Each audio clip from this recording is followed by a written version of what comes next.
তাহলে চলো বন্ধুরা, বেরিয়ে পড়লাম আজকে আমি ডক্টর দেখানোর উদ্দেশ্যে। আজকে আমি যোরহাট চন্দ্রপ্রভা নার্সিংহোমে গিয়েছিলাম আমার চোখ দেখানোর জন্য। তোমরা সবাই জানো আমার চোখে ভীষণ প্রবলেম। তো আমার চোখে কি হয়েছে সেটা তোমরা হয়তো জানো না, তাহলে চলো একটু তোমাদেরকে বলে দিই।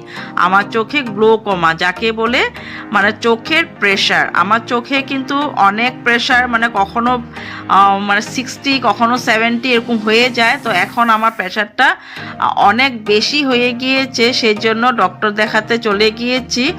আর ফার্স্ট চেক আপ যেটা হয় সেটা হয়ে গিয়েছে। আর এখন জানো বেলা বাজে প্রায় 1টা।